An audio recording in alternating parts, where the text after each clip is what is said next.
നമുക്ക് പ്രാർത്ഥിക്കാം. ദൈവമേ, ഇന്നത്തെ ദിവസം നിന്റെ കരങ്ങളിൽ ഞാൻ ഏൽപ്പിക്കുന്നു. യേശുവിൻ നാമത്തിൽ പ്രാർത്ഥിക്കുന്നു. ആമേൻ.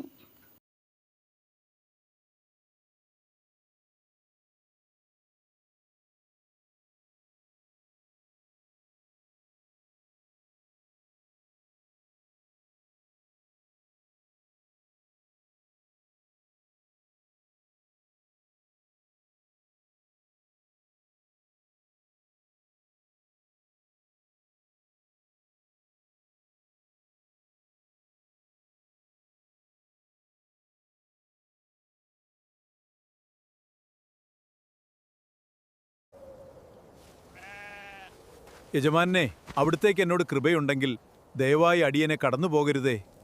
നീ പറഞ്ഞതുപോലെ തന്നെ ആകട്ടെ. വെള്ളം കൊണ്ടുവരാം. കാൽ കഴുകി ഈ മരത്തണലിൽ വിശ്രമിച്ചാലും.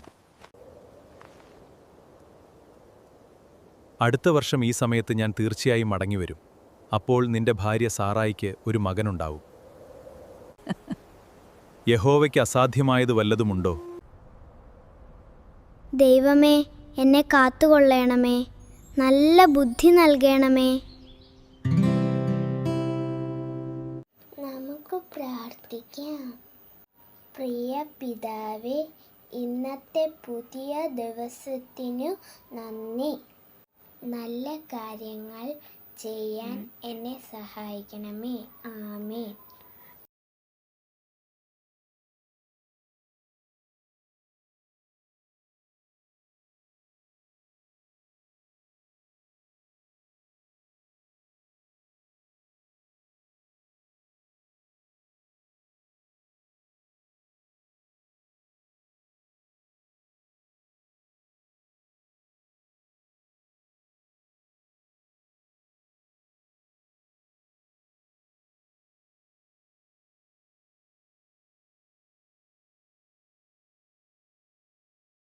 അധ്യായം 19.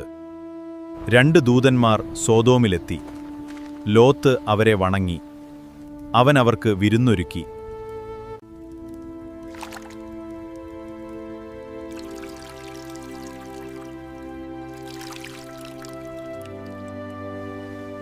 വേഗമാകട്ടെ, നമുക്കിവിടുന്ന് രക്ഷപ്പെടാം. പുറകോട്ട് നോക്കരുത്. അവൾ ഒരു ഉപ്പുതൂണായി മാറി. Now I lay me down to sleep. I pray the Lord my soul to keep. God bless my family and friends. എല്ലാവർക്കും സ്വാഗതം. കൂടുതൽ വീഡിയോകൾക്കായി ഈ ചാനൽ സബ്സ്ക്രൈബ് ചെയ്യുക. ആ ബെൽ ഐക്കണും കൂടി ഒന്ന് ക്ലിക്ക് ചെയ്യുക. സപ്പോർട്ട് ചെയ്ത എല്ലാവർക്കും നന്ദി.